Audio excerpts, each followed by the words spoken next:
This is 7 News Today in Florida. Good morning, South Florida. We start off the week with some heartbreaking news. One we had hoped we would never have to report. Mr. Ed Ansin, the owner of Channel 7, has passed away. He was a giant in the broadcast industry and loved this station and everyone who worked tirelessly to bring you the day's news and events every day. Mr. Ansin was also a respected and revered leader throughout South Florida. 7's Craig Stevens has more on the life and times of this television pioneer.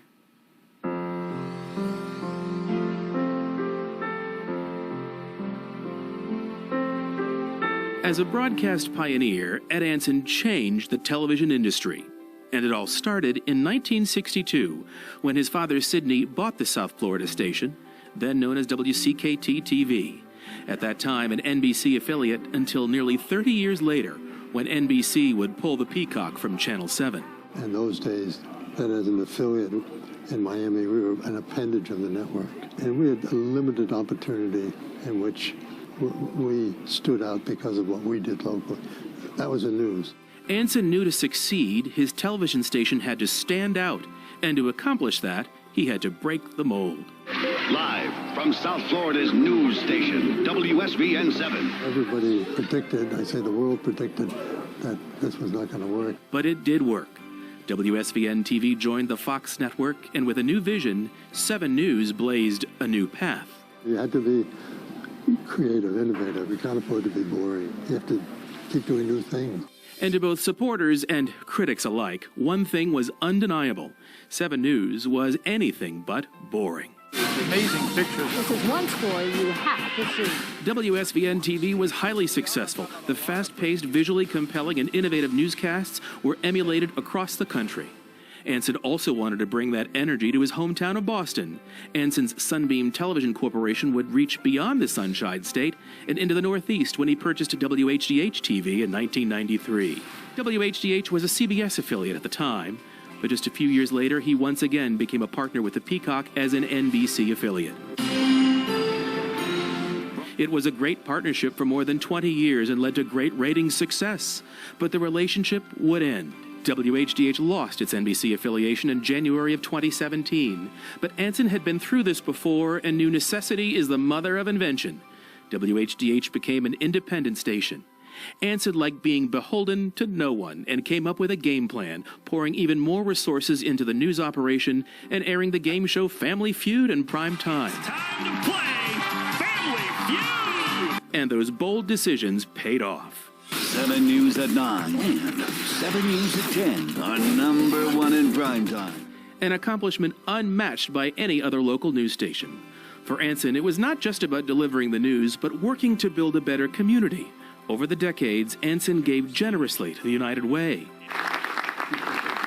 Habitat for Humanity, Feeding South Florida, Boys and Girls Clubs, and Best Buddies, to name just a few. We're really pleased that we can be a part of it, help the kids, help the community. In terms of philanthropy, I mean, I feel that I'm in a position to be philanthropic, and I should, and I enjoy being philanthropic. But the reality is, as a television station, for the audience to relate to you, you have to relate to the audience. Far from a hands-off owner, Ed Ansin walked through the doors of WSVN TV every day. He once said he didn't look forward to the many holidays because it meant there weren't many people for him to talk to at work.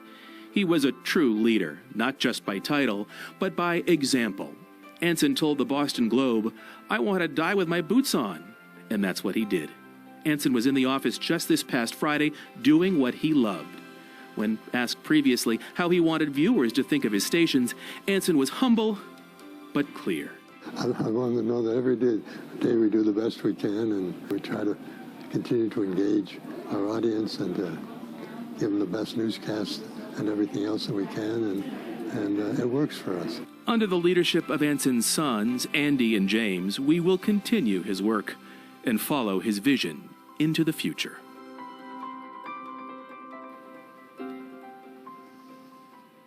I'm still trying to process it all, honestly. We all saw him here just a few days ago, and he will be so missed. Without a doubt. You're watching Today in Florida. We're coming right back. This is 7 News Today in Florida. Vice President Mike Pence making a South Florida stop to meet with University of Miami researchers as they start the next phase of clinical trials for a COVID vaccine. Remembering John Lewis, we look back on the life and legacy of the civil rights icon as he is prepared to lie in state. And protesters and police clashing in the Pacific Northwest as calls for change continue to rally across the country. And here's a live look outside our North Bay Village studios. What can we expect this week? Your first forecast is coming up. Good morning, South Florida. I'm Cruz. And I'm Diana Diaz. Let's get started with a quick check of the weather. Meteorologist Vivian Gonzalez live with the first forecast. Good morning, Viv. Good morning, ladies in South Florida. Well, in today's top stories, WSVN mourning the loss of a leader. Ed Ansin, the owner of Channel 7, has passed away. Mr. Ansin was a pioneer of broadcasting. Ansin's Sunbeam Television Corporation also owns WHDH-TV in his hometown of Boston. He was also incredibly generous, supporting several organizations in the community that he cared so much about. We will miss him dearly. This is 7 News, Today in Florida. Good morning, everyone. We start off the week with some unfortunate and heartbreaking news, one we had hoped we would never have to report. Mr. Ed Ansin, the owner of WSVN, has passed away. He was a giant in the broadcast industry and loved this station and everyone who worked tirelessly to bring you the day's news and events. Mr. Ansin was also a respected and revered leader throughout South Florida. 7's Craig Stevens has more on the life and times of this television pioneer.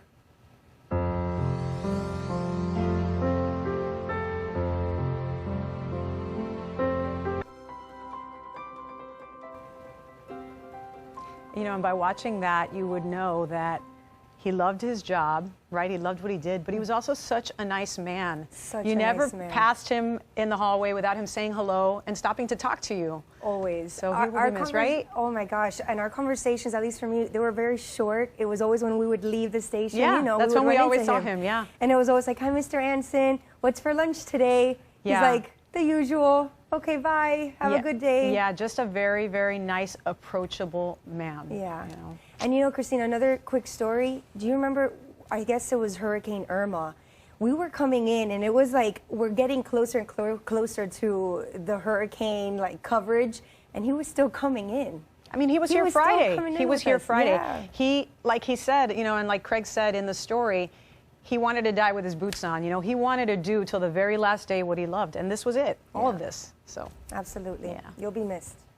We'll be right back.